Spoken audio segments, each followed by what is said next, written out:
नमस्कार दोस्तों, मैं अंशुमन शर्मा स्वागत करता हूं आपका रॉयल इंस्टीट्यूट उदयपुर के ऑनलाइन प्लेटफॉर्म में। आज हम जेट 2017 का पेपर सॉल्व करेंगे। इसके पहले हमने 2018 और 2019 का पेपर सॉल्व किया था, तो बिना देरी किए हुए आगे चलते हैं। देखते हैं पहला क्वेश्चन। कुल घुलनशील ठोस द्वारा ज्ञात की जाती है ना, TSS इज मेजर्ड बाय। तो रिफ्रैक्टोमीटर एक ऐसी डिवाइस है, या हम कहें रिफ्रैक्टोमीटर एक ऐसा यंत्र है जो कुल घुलनशील ठोस या हम कहें किसी विलयन में घुली हुई शर्करा की मात्रा को ज्ञात करने के लिए मुख्य रूप से प्रयोग होता है। पीजोमीटर जो है आपका, वह वाटर टेबल नापने के लिए प्रयोग होता है ना। थर्मामीटर जो है आपका, वह टेम्परेचर तापमान नापने के लिए यूज होता है। और आगे चलते हैं। दूसरा प्रश्न है, अर्का सूर्यमुखी एक उन्नत किस्म है। तो यह कद्दू की एक उन्नत किस्म है ना। यहाँ पे इंग्लिश में थोड़े से ऑप्शन आगे पीछे लिखे हुए हैं, यहाँ पे ऑप्शन आपको पंपकिन लगा लेना है, अर्का सूर्यमुखी है ना। जबकि अभी जो JRF का पेपर हुआ था उसमें पूछा था काशी लालिमा एक किस्म है ना। तो काशी लालिमा यह भिंडी की एक किस्म है ना, जो Indian institute of vegetable research Varanasi से विकसित हुई है ना। वाराणसी या बनारस का पुराना नाम काशी था। तो काशी लालिमा भिंडी के एक किस्म है। साथ ही साथ अगर हम बात करें कि सूरजमुखी की किस्में आपको याद करना है ना, जो विदेशों से भारत आई थी। तो मैं आपको बता देता हूँ, सूरजमुखी जो रशिया से इंडिया लाया गया है ना, और इसकी किस्में थी आपकी मुख्य रूप से विवेमिक, पैराडोविक और आर्मी विरकीश। आगे चलते हैं, अगला प्रश्न देखते हैं। फलों को पकाने के लिए उपयोगी हार्मोन है। तो हम सब जानते हैं एथिलीन जो है वह फलों को पकाने के लिए उपयुक्त हार्मोन है ना। दूसरा एक प्रश्न आता है, निम्न में से कौन सा हार्मोन गैसीय अवस्था में पाया जाता है। तो उसका उत्तर भी आपको एथिलीन ही लगाना है। आगे चलते हैं, निम्न में से किस फसल में विटामिन सी की सर्वाधिक मात्रा पाई जाती है। तो जब हमने 2019 का पेपर सॉल्व किया था है ना, तब हमने उसमें देखा था कि सबसे ज़्यादा विटामिन सी बारबाडोस चेरी में होता है, उसके बाद आंवले में होता है। और अगर आपको बारबाडोस चेरी नहीं दिखाई दे ऑप्शन में, तो फिर आपको आंवला ही लगाना है। तो आपको ध्यान रखना है कि सबसे ज़्यादा विटामिन सी बारबाडोस चेरी में होता है, फिर आंवले में होता है ना। और आगे चलते हैं, जेली में कुल घुलनशील ठोस पदार्थ होता है। तो जो आपका FPO 1955 है ना, फ्रूट प्रोडक्ट ऑर्डर 1955, उसमें जेली में कम से कम 65% ठोस होना चाहिए, या कहें कि जेली में ठोस पदार्थ की मात्रा या शर्करा की मात्रा होना चाहिए 65%। और आगे चलते हैं, एप्पल कलर किस्म है ना। तो एप्पल कलर आपकी जो गुआवा की वैरायटी यानी कि अमरूद की एक किस्म है, एप्पल कलर। जैसे मैंने आपको पहले बताया था कि पाइनएप्पल किसकी वैरायटी है, स्वीट ऑरेंज की। तो वो क्वेश्चन भी आपका पूछा हुआ है अभी है ना, रिसेंट एग्जाम में। आगे चलते हैं, मेथी का सर्वाधिक उत्पादन किस प्रदेश में होता है। तो मेथी का सर्वाधिक उत्पादन करने वाला राज्य है राजस्थान है ना। इसका नाम क्या है, ट्राइगोनेला फेनम ग्रीकम। तो ऐसा इसका बहुत लंबा वानस्पतिक नाम है। फैमिली है इसकी लेग्यूमिनेसी। आगे चलते हैं, एक वयस्क व्यक्ति को औसत दैनिक सब्जी की आवश्यकता होती है ना। तो इसका उत्तर आएगा 285 ग्राम। पर अभी जो वर्तमान में नए नए जो सर्वे हो रहे हैं, रिसर्च आ रहे हैं, उनके रिजल्ट है, उसमें कहीं ना कहीं जो नई किताबें उनमें 310 ग्राम भी लिखा है। तो आपको दोनों ऑप्शन देखना है, आपको जो मिल जाए चारों ऑप्शन में से है ना, 310 ग्राम मिले तो वो सही है, नहीं मिले तो फिर 285 ग्राम आपको लगा के आना है। और आगे चलते हैं, टोगनबर्ग एक विदेशी नस्ल है। तो ये बकरी की एक विदेशी नस्ल है, टोगनबर्ग। आगे चलते हैं, भारत में वार्षिक दुग्ध उत्पादन 2014-15। आपको ध्यान रखना है कि 2014-15 का ये पूछा हुआ है 2017 में है ना, थोड़ा सा पीछे जाके उन्होंने पूछा है। तो 2014-15 में जो दुग्ध उत्पादन था वह 146 मिलियन टन, 146 मिलियन टन था है ना, करंट वाला जो आपने इस साल पढ़ाई है। और आगे चलते हैं, भैंस में गर्भावधि का समय होता है। तो देखो ये क्वेश्चन बार बार रिपीट होता है, 310 दिन। BHU के एग्जाम में भी ये पूछा जा चुका है, आपके जेट में भी 2-2, 3-3 बार पूछा जा चुका है। तो ये इंपॉर्टेंट क्वेश्चन मान के आपको इसको याद रखना है। और आगे चलते हैं, मुर्गी के शरीर का तापमान होता है। तो मुर्गी के शरीर का औसत तापमान 105 से 107 माना जाता है ना। तो ये हो जाएगा आपका आंसर 106 डिग्री सेल्सियस। और आगे चलते हैं, भेड़ के मीट को कहते हैं, तो भेड़ के मीट को मटन कहते हैं, है ना, भेड़ के मीट को मटन कहा जाता है। और आगे चलते हैं, दूध में किस तत्व की कमी पाई जाती है? तो दूध में मुख्य रूप से आयरन की कमी पाई जाती है, साथ ही साथ विटामिन सी की मात्रा भी दूध में कम पाई जाती है। बाकी दूध, इन दोनों चीज़ों को छोड़ के बाकी सारे आवश्यक पोषक तत्व जो है मनुष्यों के लिए आहार में चाहिए, सारे दूध में आपके उपलब्ध रहते हैं। आगे चलते हैं, गाय की द्विप्रयोजनी नस्ल, द्विप्रयोजनी या ड्यूअल पर्पस वैरायटी या ड्यूअल पर्पस स्पीशीज हम कहें, है ना, अरे यार इसको काट देना है ना Deepak ji. Dual purpose breed अगर गाय की बात करें तो ड्यूअल पर्पस का मतलब है दूध देने के साथ साथ वो अगर भार वाहक का कार्य भी करती है तो इसको हम कहेंगे ड्यूअल पर्पस ब्रीड, जो कि आपकी थारपारकर है। और आगे चलते हैं, राष्ट्रीय डेयरी अनुसंधान संस्थान, national dairy research institute NDRI, तो ये आपका उपस्थित है करनाल में, है ना, करनाल हरियाणा। और आगे चलते हैं, दूध निकालने या दूध दूहने की सर्वोत्तम विधि, तो मुट्ठी बांधकर, है ना, या पूर्ण हस्त दोहन जिसको कहा जाता है, वह दूध निकालने की सर्वोत्तम विधि मानी गई।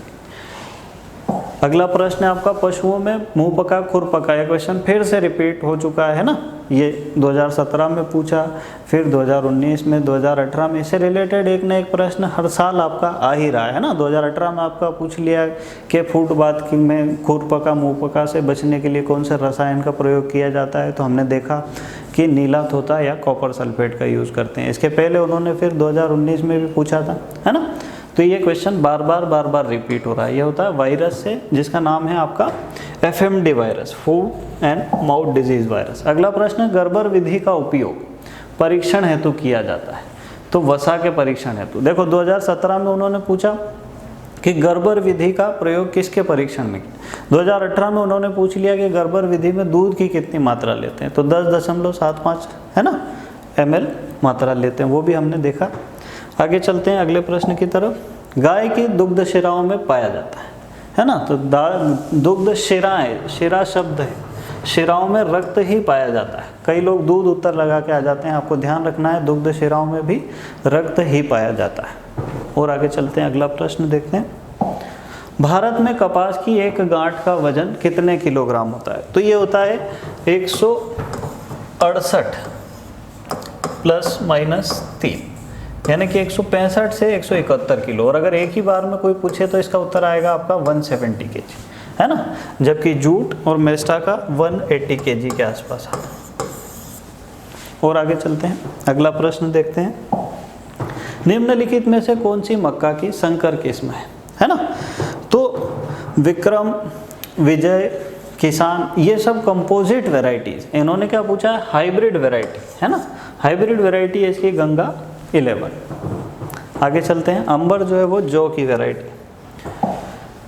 राजस्थान की औसत वार्षिक वर्षा है, तो राजस्थान की औसत वार्षिक वर्षा भारतवर्ष का लगभग 50% के आसपास है ना, तो इसका आंसर आ जाएगा 564 मिलीमीटर, है ना। सेंटीमीटर में कोई पूछे तो क्या लिख सकते हैं अपन, 56.4 सेंटीमीटर।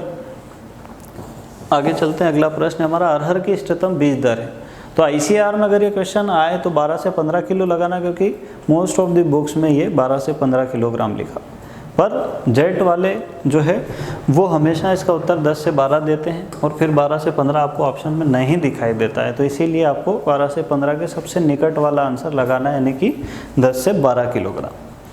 अगला प्रश्न है, वैज्ञानिक नाम कार्थेमस टिंक्टोरियस, है ना, तो मैं आपको पहले भी बता चुका हूँ कि कुसुम यानी कि सेफ फ्लावर जो होता है आपका, उसका वैज्ञानिक नाम है कार्थेमस टिंक्टोरियस।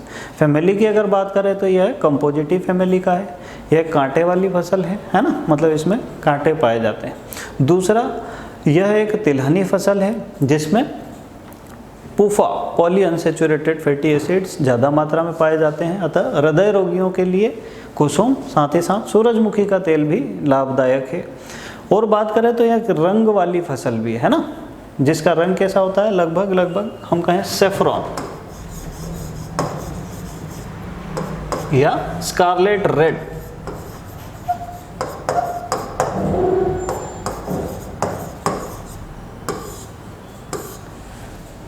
दो रंगों के नाम आपको याद रखना है ना।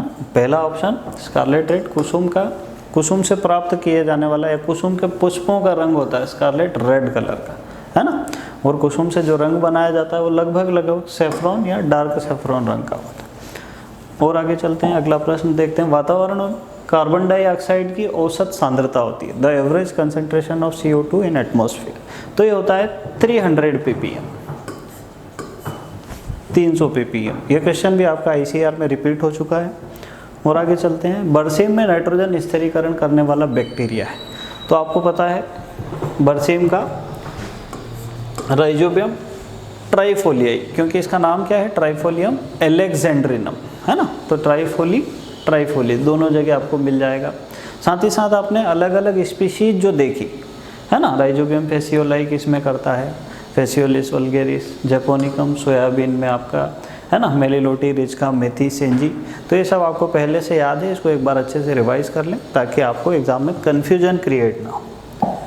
निम्न में से कौन सा आवश्यक पादप पोषक तत्व नहीं है, तो जब 2019 का पेपर हमने सॉल्व किया था तो मैंने आपको सारे आवश्यक पोषक तत्व समझाए थे, एक बार फिर से समझा देता हूँ, है ना।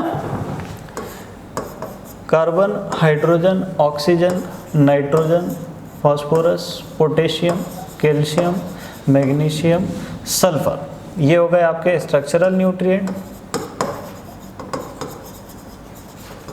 ये हो गए आपके प्राइमरी न्यूट्रिएंट या प्राथमिक मुख्य पोषक, ये हो गए आपके सेकेंडरी न्यूट्रिएंट या द्वितीयक मुख्य पोषक तत्व। फिर आपके आते हैं माइक्रो न्यूट्रिएंट्स, इसमें कौन कौन आएगा, iron, manganese, copper, zinc, boron, molybdenum, nickel और क्लोरीन, है ना, जिसमें से मोलिब्डेनम को अल्ट्रा माइक्रो न्यूट्रिएंट कहते हैं।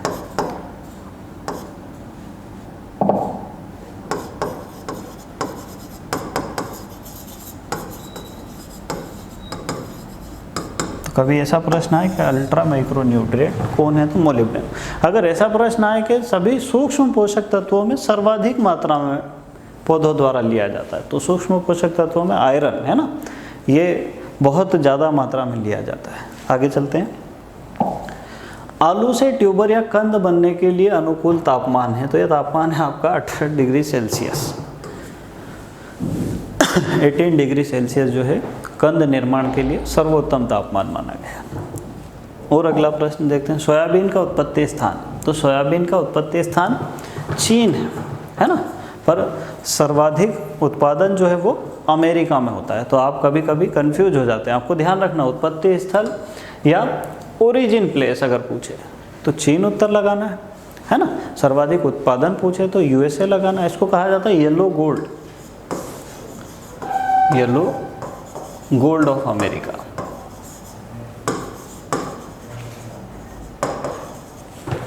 है ना। साथ ही साथ अगर इससे मिलता जुलता एक और प्रश्न आ जाए आपका कि बैकबोन ऑफ अमेरिका कहा जाता है, तो वो कहा जाता है मक्का को, है ना, मेज। अगला प्रश्न है, सिंगल सुपर फॉस्फेट में सल्फर की प्रतिशत मात्रा, है ना। तो जैसे ही सिंगल सुपर फॉस्फेट हमारे दिमाग में आता है हम सोचते हैं कि तो फॉस्फेटिक फर्टिलाइजर है ना। तो आपको ध्यान रखना है कि सामने वाले ने सल्फर पूछा हुआ है, फॉस्फोरस अगर वो पूछता तो 16% उत्तर आ जाता, पर सल्फर पूछा है तो इसका उत्तर आएगा आपका 12%, क्योंकि सामान्यतः 11 से 12% तक सल्फर सिंगल सुपर फॉस्फेट, कुछ बुक्स में 12.5 भी लिखा है। तो अगर आप चारों ऑप्शंस में से देखेंगे तो 12 जो है वो सही के सर्वाधिक निकट उत्तर माना जाएगा। अगला प्रश्न देखते हैं, केंट किसकी एक प्रमुख किस्म है, तो केंट और कोचमैन दोनों जई, है ना, अंग्रेजी में ओट की किस्म है ना। कई बहुत पुराना क्वेश्चन है, 1994 के बाद से बहुत रेगुलरली एग्जाम्स में पूछा जाता है ना, कभी केंट पूछ लेता है, कभी कोचमैन पूछ लेता है, तो यह जई की एक किस्म है। और आगे चलते हैं, जो कि छिलका रहित किस्म है ना, तो जो डोलमा है आपकी वो छिलका रहित वैरायटी। साथ ही साथ हम बात करें कि सारी करण वैरायटी जिनके नाम में भी करण शब्द का यूज़ होता है उनमें से अधिकतर किस्में जो है वो छिलका रहित मानी जाती। कई बुक्स में भी लिखा रहता है ऑल करंट वैरायटीज़, तो जिनके नाम में भी करण शब्द का यूज़ हुआ है वो भी छिलका रहित किस्म है। आगे चलते हैं, हृदय रोगियों के लिए कौन सा खाद्य तेल उपयुक्त है? तो इसकी हम निरंतर रूप से बात करते आ रहे हैं, है ना। कुसुम का भी है और सूरजमुखी का भी है, पर दोनों एक साथ पूछ लिए गए इसलिए हमको फिर कुसुम उत्तर लगाना पड़ेगा, है ना। कुसुम का ज़्यादा उपयुक्त है। इसके बाद किसका नंबर आता है आपका? सूरजमुखी का। तो इसको हम डबल राइट आंसर मान लेते हैं, इसको सिंगल राइट मान लेते हैं। दोनों एक साथ दिख रहे हैं इसलिए आपको कुसुम उत्तर लगाना है। दोनों एक साथ नहीं दिखते, मान लो या कुसुम नहीं होता ऑप्शन में, तो फिर आप सेकंड आंसर के रूप में सूरजमुखी भी लगा सकते हैं। अगला प्रश्न देखते हैं। इसबगोल पैदा करने के लिए निम्न में से मुख्य जिला कौन सा है? तो राजस्थान में जालोर क्षेत्र जो है वो इसबगोल का प्रमुख उत्पादक माना जाता है। देखो यहाँ उसने इसबगोल पूछा 2017 में, 2018 में हमने देखा कि उसने इसबगोल का वानस्पतिक नाम पूछ लिया, है ना। तो आपको ध्यान रखना है, प्लांटेगो ओबाटा। आगे चलते हैं, अगला प्रश्न हम देखते हैं। फूल गोभी में भूरापन या ब्राउनिंग इन कॉलीफ्लावर। तो जितनी भी फसलें होती है, अधिकतर फसलों में ब्राउनिंग जो होता है वो बोरॉन की कमी से होता है ना। और इसके लिए हम बोरेक्स का यूज कर सकते हैं, है ना। बोरॉन का कोई खनिज पूछे तो हम बता सकते हैं टूरमेलाइन, जिसमें 10 से 11% तक बोरॉन पाया जाता है। आगे चलते हैं। निम्न में से कौन सा फल उष्ण जलवायु का है? तो चारों ही फल हम देखते हैं। आम जो है वह उष्ण जलवायु का फल है ना। इसको कहा जाता है किंग ऑफ ट्रॉपिकल फ्रूट्स। आपने कभी नहीं पढ़ा हो तो आप देख लीजिए, किंग ऑफ ट्रॉपिकल फ्रूट्स, है। आगे चलते हैं, अगला प्रश्न देखते हैं। कद्दू की बीज दर किलोग्राम प्रति हेक्टेयर। तो ये होती है 1 से 2 किलोग्राम प्रति हेक्टेयर, क्योंकि इसकी डिस्टेंस थोड़ी ज़्यादा रखी जाती है। चलिए और आगे देखते हैं।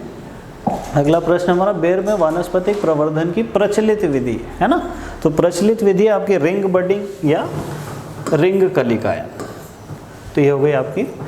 आप एग्ज़ाम देने के पहले एक बार जो मेथड्स ऑफ प्रोपागेशन है या हम कहें प्रवर्धन की व्यावसायिक विधियां, उनको अच्छे से देख लीजिए, है ना। गुलाब की हर बार वो पूछ लेता है, या आपकी फलों की मुख्य रूप से वो पूछता है ना। खास करके ग्राफ्टिंग, बडिंग, लेयरिंग, ये सारी चीज़ें आप एक बार अच्छे से रिवीजन करके पढ़ के जाइएगा। लास्ट क्वेश्चन है हमारा, सुनहरी क्रांति का संबंध किससे? तो सुनहरी क्रांति का संबंध है फल उत्पादन या उद्यान विज्ञान से, है ना। हॉर्टिकल्चर और फ्रूट प्रोडक्शन। मैंने आपको पहले भी बताया सुनहरी क्रांति, है ना। इसके पितामह कौन है? Doctor KL Chadha. परीक्षा के दौरान आपको बहुत सारी सावधानियां रखना, बिल्कुल भी आपको घबराना नहीं है ना। OMR शीट पे पेन के निशान नहीं मारना है। साथ ही साथ आपको ध्यान रखना है कि आप जैसे जैसे क्वेश्चन करते जाएं वैसे वैसे उनके बबल्स का भी ध्यान रखते जाएं, है ना। समय का आप विशेष ध्यान रखें। हर थोड़ी देर में आप चाहें तो परीक्षा हॉल में घड़ी लगी रहती है, वहाँ पे देखें। और अगर घड़ी वहाँ नहीं लगी है तो आप परीक्षक से या जो भी जिसकी भी ड्यूटी है वहाँ पे, उससे बार बार समय के लिए पूछ सकते हैं, है ना। कई बार बच्चे जो है वो टाइम के कारण क्वेश्चन अटेम्प्ट नहीं कर पाते हैं, कई बार अटेम्प्ट तो कर लेते हैं पर उनके जो बबल्स हैं, गोले हैं, वो काले नहीं कर पाते हैं। तो आपको हमेशा ध्यान रखना है कि परीक्षा में बिल्कुल शांति से बहुत अच्छे से पेपर सॉल्व करना है। किसी भी क्वेश्चन में पढ़ना है आपको कि सामने वाला पूछ क्या रहा है ना। कभी कभी वो DAP में नाइट्रोजन पूछ लेता है, अपन 46 लगा के आ जाते हैं। आपको ध्यान रखना है नाइट्रोजन 18%, है ना, फास्फोरस 46%। तो हर प्रश्न को ध्यान से पढ़ना। साथ ही साथ कोई भी प्रश्न पढ़ते समय ध्यान रखना है कि क्या नहीं शब्द का प्रयोग वो कर रहा है ना। क्योंकि कभी कभी क्वेश्चन को घुमा के पूछ लेता है। चलिए, तो आज के लिए बस इतना ही। धन्यवाद।